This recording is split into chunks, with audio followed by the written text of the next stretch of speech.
હવે આપણે 118 પ્રશ્નોત્તરીનો આ 5માંનો બીજો ભાગ છે. બે સાથે પૂછ્યા છે, 5B કહેશું. તો એમાં શું કહે છે કે તમારે આ જે નીચે આપ્યા છે પદાર્થો, એમાં ઓક્સિડેશન કરતા કોણ છે અને રિડક્શન કરતા કોણ છે એ શોધવું છે. એટલે આપણે ઓક્સિડન્સ એટલે આમ તો જે આમ ઉપર જોયું હતું એવી રીતે જે પ્રક્રિયા થાય એમાં ઓક્સિડેશનની પ્રક્રિયા થાય અથવા તો રિડક્શનની પ્રક્રિયા થાય. એટલે જે રાસાયણિક ક્રિયા થાય ને એના ક્રિયાના નામ એવું કે ઓક્સિડેશન અથવા તો રિડક્શન. હવે બે પ્રક્રિયા થાય તો પ્રક્રિયા બનાવનાર કોણ, એમ આપણે નાટક હોય તો નાટક, પણ નાટકમાં કલાકાર કોણ એવું હોય તો જે ઓક્સિડેશન બનાવે એ ઓક્સિડેશન કરતા. ઓક્સિડેશન કરતા એ ઓક્સિજન બનાવે અને રિડક્શન કરતા તો કે જે રિડક્શનની ક્રિયા કરે તે ઓક્સિડેશનની ક્રિયા અને રિડક્શનની ક્રિયા.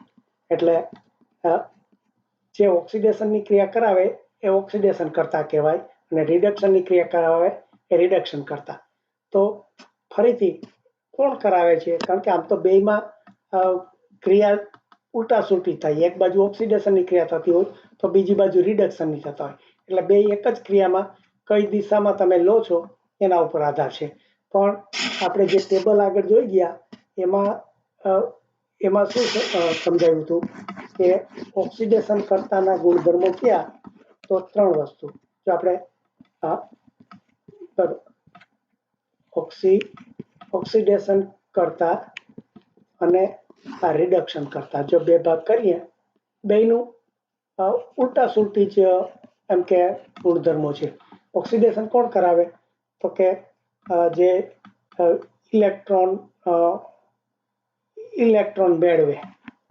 આ 3 શરત છે કે ઇલેક્ટ્રોન મેળવે. એટલે આપણે જો પેલા NaCl માં શીખ્યા હતા કે આ મીઠું બનાવવું હોય ત્યારે Na+Cl માં આપણે બે ભેગા થયા તો NaCl થયું હતું. હવે NaCl કેવી રીતે થયું હતું તો કે એને આ પ્લસ થઈ ગયો હતો, એટલે કે જો એને ઇલેક્ટ્રોન ગુમાવ્યું, અને Cl માઇનસ થઈ ગયો એટલે માઇનસ આ ઇલેક્ટ્રોન, એટલે આને ઇલેક્ટ્રોન મેળવો કહેવાય. Cl ઇલેક્ટ્રોન મેળવો કહેવાય, એને ઇલેક્ટ્રોન ગુમાવ્યો કહેવાય. એટલે જે ઇલેક્ટ્રોન મેળવે એ ઓક્સિડેશન કરતા કહેવાય અને ઇલેક્ટ્રોન ગુમાવે એ રિડક્શન કરતા. એટલે કીધું આ ઉલટી સુલટી. એટલે આ ઇલેક્ટ્રોન ગુમાવે એટલે આપણે જો આ લિસ્ટમાં જોઈએ NaCl આપ્યા છે તો આપણે આ જે Na છે અહીંયા આપણે જોયું કે ઇલેક્ટ્રોન Na એ ગુમાવ્યું તો આ Na આમાં આવે અને Cl ઇલેક્ટ્રોન મેળવ્યા. એટલે એ કે શરત કે ઇલેક્ટ્રોન કોણે ગુમાવ્યા કોણે મેળવ્યા. બીજી શું શરત કે ઓક્સિડેશનમાં બીજી શરત કે એ ઓક્સિજન ગુમાવે. એટલે આ ઓક્સિજન આપણે જો આમાં KMnO4 છે એમાંથી જોઈ કે માંથી Mn માંથી ઓક્સિજન નીકળી ગયો એટલે એને ગુમાવ્યો. એટલે ઓક્સિજન ગુમાવે એને ઓક્સિજન કરતા કહેવાય. એટલે આ KMnO4 છે એ ઓક્સિજન કરતા થયો, કારણ કે જો આમાં ડાબી બાજુથી જમણી બાજુ ગયા તો એમાં ઓક્સિજન જતો રહ્યો. હવે અહીંયા જે છે રિડક્શન કરતામાં એથી ઉલટું કે ઓક્સિજન મેળવે. એટલે આની બીજી શરત શું કે ઓક્સિજન મેળવે. એટલે આપણને કેવી રીતે થાય છે ખબર નથી, પણ FeSO4 છે એ રિડક્શન કરતા છે. એટલે એનું મને લાંબુ સૂત્ર ખબર નથી, પણ મેં પેલા તપાસ કરી ખબર પડી કે એના ઉપરથી એ ઓક્સિજન મેળવે છે. એટલે SO4 જો એમાં 4 આમાં આવી ગયો છે. એટલે એ ઓક્સિજન. અને ત્રીજી શરત શું છે કે જો ઓક્સિજન અને હાઇડ્રોજન આપણે આ બધે જ આ પાણીનું બધું જે થાય છે, પાણીનો ઉપયોગ થાય છે બધે કરવામાં, આ એક હાઇડ્રોજન છે, આ ઓક્સિજન છે. એટલે ઓક્સિજન પરથી એટલે કે હાઇડ્રોજન ઉપરથી પણ એનું નક્કી થાય. તો આ ઓક્સિજન ગુમાવે અથવા તો હાઇડ્રોજન મેળવે. હાઇડ્રોજન મેળવે, જો હાઇડ્રોજન કોઈ મેળવતું હોય તો એ ઓક્સિડેશન કરતા કહેવાય. એટલે આપણે ઓક્સિડેશન કરતામાં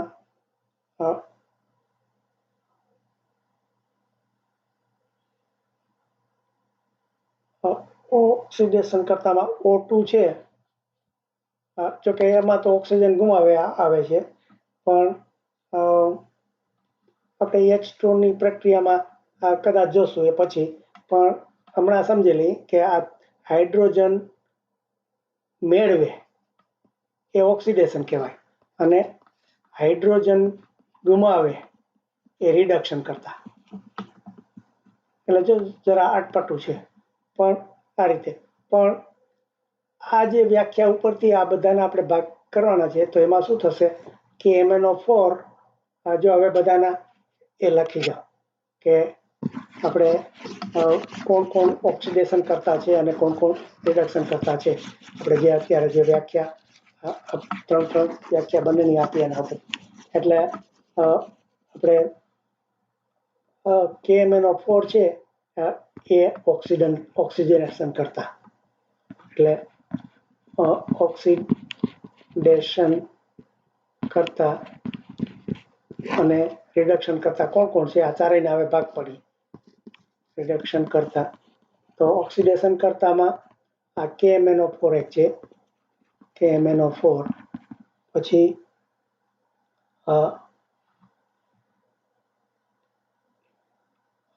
O2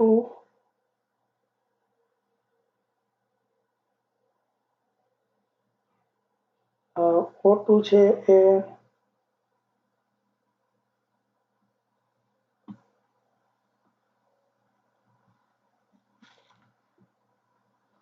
અને O2 નું ખબર નથી, O2 રિડક્શન કરતા થશે કદાચ, કારણ કે ઓક્સિજન ગુમાવે છે બીજા સાથે, એટલે એનું ખબર નથી. પણ આ Cl છે એ આપણને ખબર છે કે Cl ઇલેક્ટ્રોન મેળવે છે, એટલે આ Cl રિડક્શન કરતા આવે. એને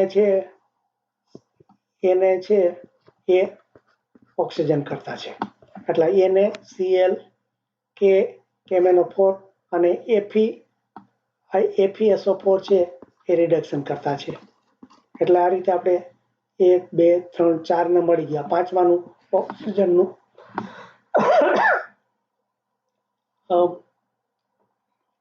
એ બહુ શ્યોર નથી, કારણ કે ઘણી વખત